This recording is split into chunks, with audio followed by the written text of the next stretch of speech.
Монгол Сауди Арабын хооронд шууд нислэг үйлдвэрлэх нөхцөл бүрдлээ. Сайн бацхан эрхэм үзэгчдээ 19 цагийн глобал мэдээний хөтөлбөр эхлэхэд бэлэн боллоо. Студид хөтлөгч мөнх хоёр ажиллаж байна.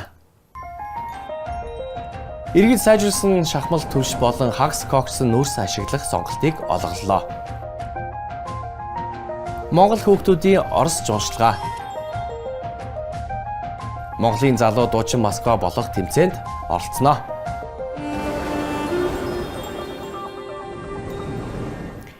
Нийслэлийн засаг даргын орлогч Амар Төвшин өнөөдөр сайжруулсан шахмал түлшийн борлуулалтын цэгт ажиллалаа. Тэрээр энэ үеэр сайжруулсан түлшний борлуулагч болон зарим хэрэглэгчтэй уулзсан юм. Нийслэл бол нийтдээ 400 цэгтэй сайжруулсан түвшээ бол нийлүүлээд бол өнөөдрийн байдлаар хэвийн болоод явж байна. За ингэснээр бид нэр 10 сарын 1 хүртэл бол ганцхан сайжруулсан түвшийг бол борлуулалтанд гаргаад 10 сарын 1-ээс бол бид нэр хагас коксыг хамтд нь борлуулалтанд гаргахаар бол төлөө явж байна. Мөн энэ үеэр нийслэлийн засаг даргын орлогч удахгүй гэр хорооллын зарим хорооны айл өрхийг хийн түлшинд холбох ажлыг эхлүүлнэ гэлээ. 50,000 айлыг газ руу шилжүүлнэ гэсэн төлөвлөгөөтэй явж байна. Тэрний дараа жил 65,000 айлыг. Ингэснээр 27-оос 28 он руу шилжих өвөл бид нэр 105-аас дээш мянган айлыг бол газ руу шилжүүлнэ. За ингэснээр Улаанбаатар хотын агаарын орчны бохирдлыг бол нүүрснээс холбоотой агаар орчны бохирдол бол бараг 80-90% бол буурна гэж үзэж байгаа. Энэ үйл нийслэлийн иргэд сайжруулсан шахмал түлш болон хагас коксын нүүрсийг өөрсдийн сонголтоор хэрэглэнэ. Ингэснээр хоёр төрлийн түлшийг харьцуулах боломжтой болно гэж харж байна. Хамгийн гол нь түлшээ худалдаанд авахдаа өмнө ашиглаж байсан сайн карт болон хотуула аппликейшнийг ашиглана. Ялангуяа хотуула аппликейшнийг ажиллаж сурах хэрэгцээ шаардлага байгаа анхааруулж байна. Учир нь 12 дугаар сарын 15-наас сайн картын систем бүрэн халж зөвхөн аппликейшны систем рүү шилжих юм байна. Жанчив Дорж Батдорж, Евгений Павлов, Iced Global. Эрхэм үзэгчдээ та бүхэн цөөн хормын мэдээ хүргэж өгье. Орон даяар энэ оны 3 дугаар улирлын төрийн албаны ерөнхий шалгалт эхэллээ. Энэ удаагийн шалгалтад улсын хэмжээнд нийт 4043 хүн бүртгүүлснээс нийслэлд 1986 шалгалт өгнө. Шалгалтыг ажлын 5 өдөр яармагдах нийслэлийн нутгийн захиргааны зохисолборт өдөрт 4 ээлжээр 1 ээлжинд 100 хүн шалгалт өгөхөөр зохион байгуулжээ. Сонирхуулахад өнгөрсөн 1-2 дугаар улирлын төрийн албаны ерөнхий шалгалтад нийслэлийн хэмжээнд нийт 3515 хүн бүртгүүлж 68.5% нь шалгалтад оролцож 1087 тэнцжээ.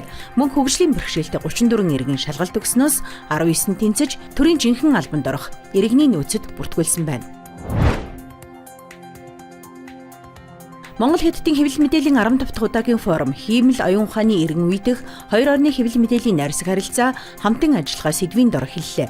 Тодорхойлбол хэвлэл мэдээллийн салбарт Хиймэл оюун ухааны бий болгож байгаа сорилт болоод тухайн сорилтод хэрхэн яаж тэнцвэртэй байх вэ гэдгийг хэлцэх юм аа. Манай зарим хэвлэл мэдээллийн хэрэгслүүд Хиймэл оюун ухааны бүтээгдэхүүн үйлдвэрлэл, бүтээлтэй хэдийн ашиглаж эхэлсэн. Тэдний болоод бүгд найрамдах Хятад ард улсын үзүүлж байгаа манлайлал, туршлагаас харилцан суралцсанаа. Монголын сэтгүүлчдийн нэгдсэн эвлэл бүх Хятадын сэтгүүлчдийн холбоо хамтран зохион байгуулж байгаа тус чулга уулзалтад Хятадын талаас 30 орчим, манай талаас 70 гаруй төлөөлөл оролцож хоёр тал тус бүр 6 сэдвэр илтгэл тавьж хэлцүүлэх гэж байна.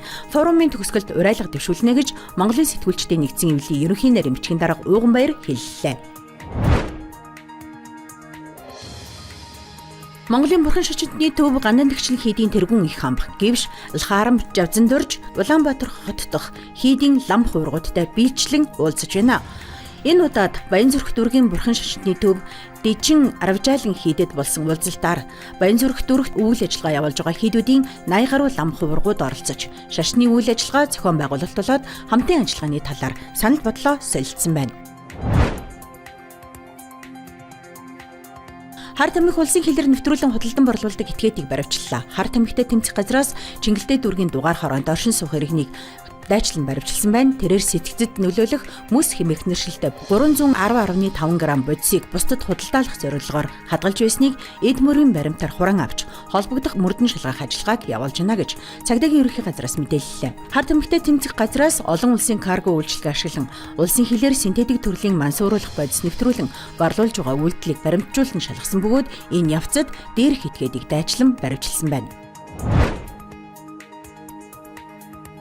Чөлөөлөх дайны ялалтын түүхт 80 жилийн Монгол улсад орчин цагийн хил хамгаалах байгууллага үүсч хөгжсөний 92 жил хэлжтийн өдрийг тохиолдуулан бүгд найрамдах Монгол ард улсын баатар Даваад Оржин хөшөөнд цэцэг өргөж хүндэтгэл үзүүлжээ.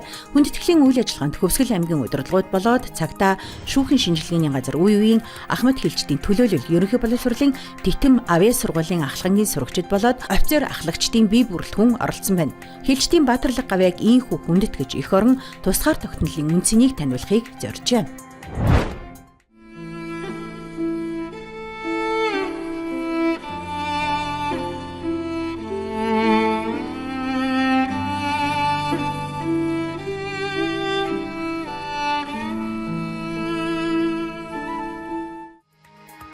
Бүрээ түмний сэтгэлийг морин хурын татлагаар илэрхийлж чин зэрэг дайчны эр зөргийг магтан дуллаа. Оросын орчин үеийн хөгжмийн карт нэртэй Бүх Оросын хөгжмийн наадамд Брэдийн хөгжимчин Людов Очеров нутагт нэгтнүүдийн сэтгэлийг ийхүү илэрхийлсэн байна. Наадмын төгсгөлийн шат буюу Москва хатнаа улсын шалгаруулалтад Оросын өнцөг булан бүрээс ирсэн хөгжмийн зохиолч уран бүтээлчдийн 89 бүтээл анх удаа ихшгэлжээ. Эдгээр бүтээл нь түүх хийгээд нутаг орны соёлын онцлогийг шингээсэн бүтээл болсноор онцлог байлаа. Людов Очеров өөрийн бүтээлийг эх орноо хамгаалагчдад зориулжээ. Ice Global-ийн цөөн хормын мэдээ байлаа. Ажлын амжилт хүсье.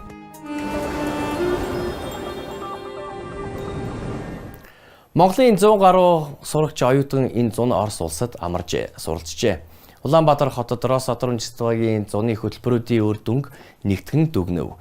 Нийт 18 төсөлд хамрагдсан оролцогч хүүхдүүд Оросын олон бус нутгаар зочилж Москвагаас Владивосток, Умар туйлаас Алтай хүртэл бус нутгуудаар аялжээ. Дэлгэрэнгүй мэдээллийг дараах сурвалжгаагаар хүргэнэ.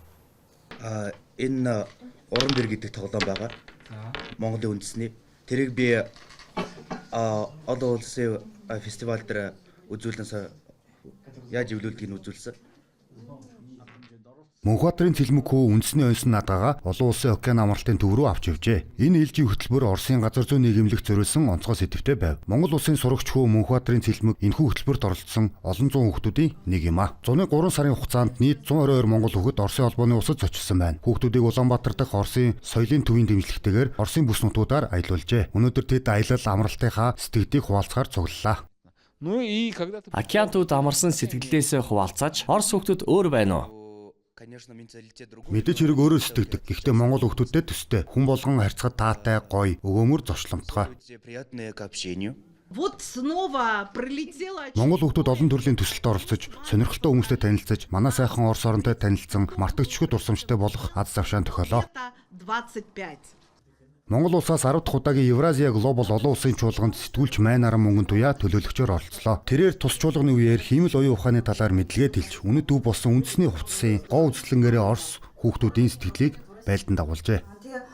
Би хамгийн сүүлийн өдрөө яг тэр сертификат гардаж авах үедээ үндэсний дээлээ өмссөн. Яг тэр үед бол зохион байгуулагчид болон бусад орныхан маш их миний дээлийг сонирхож ирсэн. Үнэхээр үзэсгэлэнтэй харагдаж байна. Монгол дээл ямар гоё юм бэ? Нинжин Инэрл хоёр бол олон соёлт гэр бүлээс гаралтай. Ээж нь бурайд хүн юм. Игч дүүс Монгол улсаа бахархалтайгаар танилцуулж, нэг насны найзуудаа их нутгийнхаа талаар ярьж өгсөндөө маш их баяртай байлаа. Но чем ты удивил? Океан төвд үеийнхнийгаа юугаар гайхшруулав? Юу авч очсон бэ? Что ты туда привезла? Я привезла национальную монгольскую игру. Би Монгол үндэсний тоглоом авч очсон. Мэргэлсэн, шагаагаар наадсан. Играли, Ну, вообще Орос хүүхдүүд Монголын тухай мэдэж байна уу? Мэдлгүй яах вэ? Монголын түүхийг сайн мэддэг юм байлээ. Монголчуудын тухай юу гэж байна? Гоё, сонирхолтой, бас сайхан сэтгэлтэй гэсэн. Мөнхбаатарын цэлмэг хүү урд нь Орос улсад ирж байсан гэв. Ковидын цар тахлын үеэр тэрээр эмээтэйгээ хамтран амны хаалт ойж, хүүхдийн тэтгэмжигээ хамт Бурайд улс руу хүмүүнлэгийн тусламж болгон илгээж байсан юм а. Бурайдын тэргүүн Алексей Цэданов хүүг хүндэт зочноор бэлэг гардуулсан явдалд ихэд бахархаж байна. Цэлмэг хүү өнөөдөр тэрхүү бэлгээ бахархалтайгаар танилцууллаа. Юу гэсэн байна? Бурайд улсын тэргүүн Өдөр болгон зүүдэг үү? баяр ёслолоор онцгой өдрүүдээр зүүдгээ. Өнөөдөр хүүхдүүдэд ярьж хэлэх зүйл ихтэй үнэхээр тэмдэглүүлжтэй өдөр байлаа. Жишээлбэл сайн байна уу Орос орон, зуны их сургууль, шинэ үе, Артек, БРИКС-ийн ертөнц, ирээдүйн ертөнц гэх зэрэг онцгой сэдвийг хэлэлцсэн байна. Мөн мэдлэгийн мөсөн хөлөг төслөөр умар туйлаар аялсан тухайга болон олон зүйлийн талаар ярьсан юм а. 13 настай гоморл Москва хотноо болох Наша поколение 2025 оны тэмцээнд оролцох гэж байна. Энэхүү олон улсын телевизийн хүүхдийн дууны уралдааныг Оросын Евровидение гэж нэрлэдэг. Тэмцээнд манай улс 3 дахь удаага оролцож байгаа. Залуу дуучин Го Марлыг энэхүү тэмцээнд оролцоход Бурятын улсын тэргүүн Алексей Цыдянов санхүүгийн дэмжлэг үзүүлжээ.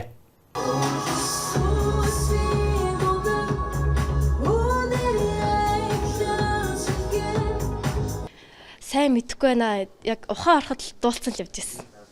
Гэтэ өнгөн дээр очихдаа Москва хотноо болох энэхүү тэмцээний эцсийн шатны тоглол 10 дугаар сарын 11-нд Москва хотын Live Arena-д болно. 15 орны төлөөлөгч оролцох энэхүү тоглолтыг 10,000 гаруй үзэгч мөн онлайнаар олон зуун мянган үзэгч үзэх юм. Би тал нутаг гэдэг дууг дуулах гэж оролцож байгаа. Тал нутаг бол Монголын тал нутаг яг ямар вэ? Ямар гоё газар вэ? Агаар нь ямар сайхан вэ гэх Монголыгоо төлөөлөн гоё тал нутаг гэдэг дуу дуулах гэж байгаа. тэр хааны хайцаг илүү гарах юм бол урлагийн хүний хүүхэд өөрөө бас ингээд урлагаараа бас зөвхөн өөрийнхөө төлөө биш ингээд Монголоо төлөөлж за тэгээд дэлхийд ингээд монгол хэлийг таниулах гол зорилго нь байгаа гэж харагдаж байгаа. Го Марлын хувьд Москвагийн тэмцээн түүний амьдралдаа оролцож байгаа 2 дахь олон улсын тэмцээн юм. Тэрээр хамгийн анх Voice уралдаанд оролцож түүний дуу хоолой, ур чадвар шүүгчдийг бишрүүлэн жинхэнэ шуугаан тарьжээ. Урлагийн хүн манай гэр бүлийнхэн бүгдээрээ л урлагийн хүн тий. Аав ээж дуулна, дүү дуулна, эмээ өвөө дуулна. Тэгээд аав ээж чинь тэргээ бүгдээрээ дуулдаг. Тэгээ намайг маш их дэмжиж өгдөг. Мэдээж ээжийн хувьд болохоор маш олон зүйлд охиныхоо сэтгэл зүйн хувьд за тэгээд дуулах ур зүйн хувьд үгээ хэллэг за тайзан дээр гарах одоо алхаа гიშгээгээд манай хүн өөрөө дуурийн дуучин мэрэгчлээ учраас маш олон талаас нь дэмжиж өгж байгаа. Өнгөрсөн жил Бурятын тэргүүн Алексей Цыдянов бидний үе уралдааны Монгол оролцогчдод тусламж үзүүлжээ. Тэрээр энэ жилч мөн адил ах トゥ угийн барилдлагад Монгол улсын оролцогчдод тусламжийн гараа сунгасан байна. Надад тусалж байгаад маш их баяртай байна. Тэгээд итгэлийг нь алдалгүйгээр сайн Монгол улсаа төлөөлөл явна гэж бодож байгаа. Инх болт Мөнхбаяр, Баталай Багдаев, Жанчир Дөрж Баттурж, Ice Global.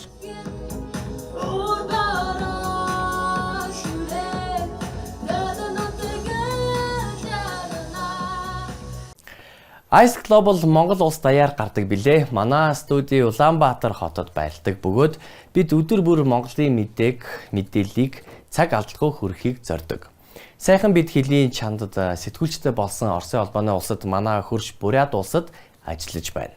Сэтгүүлч маань үзэгч та бүхэнд зориулан тусгай нэвтрүүлгүүд, сурчлагууд бэлддэг. Тэдгээрийн нэр нь монголчуудад Бурятаас нэртэй хөтөлбөр юм. Энэхүү нэвтрүүлэг нь Бурят байгаль нуур улаан удын талаар мэдээлэлтэй байхыг хүсдэг хүмүүст хэрэгтэй. Магадгүй тэр зүг аялал хийх хүсэж буй хүн бүхэнд бас сонирхолтой байх нь дамжиггүй болов. Улаан удын хаанаас амттаасаала хушиг эсхийг гутал олж авах вэ? Байгаль нуурын ирэг дээр гэр бүлээрээ амарсан ч мөнгө хэрхэн хэмнэх вэ? Улаан уд дэх супермаркетын үн ханш ямар байна? Хил гаалаар хурдан асуудалгүй нэвтрэхийн тулд юуг анхаарах вэ? Зэрэг эдгээр болгон бусад олон сонирхолтой асуултад хариулт өгч хөтөлбөрийг хүргэдэг хүн бол манай сэтгүүлч Мария Латашева юм.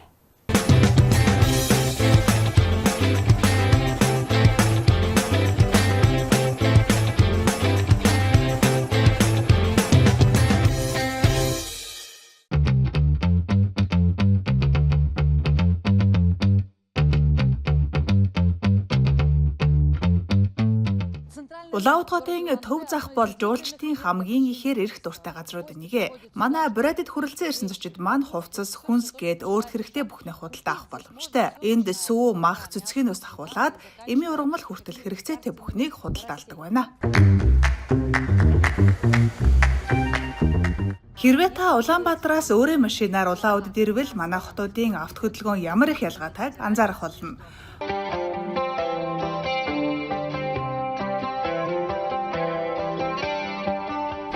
Улаан уд хотод ирсэн хүн бүрийн заавал ирж үзэх газар бол мэдээж хотын талбай буюу зөвлөлтийн талбай юм. Талбай иргэн тойронд төрийн байгууллагууд байрлах бөгөөд уг талбайг чимэглэн нэгэн сүрлэх хөшөө сүндэрлэн оршдог. Энэ бол Гиннесийн дээд амжилтын номд бичигдсэн дэлхийн хамгийн том Владимир Ильич Ленины толгой хөшөө юм. Монголчуудад бурядас хэдий манай эфирээр болон олон нийтийн сүлжээгээр гардаг ихэлсэн алдгүй үзээрэй. Энэхүү хүрээнд төр засварлын эрүүлийн хаад жаргал хамгийн сайн сайхныг бүхний хүсье юрэ Ice Global суугийг битгий солиорой. Та бүхэнтэй хөтлөгч Мөнх баяр байлаа.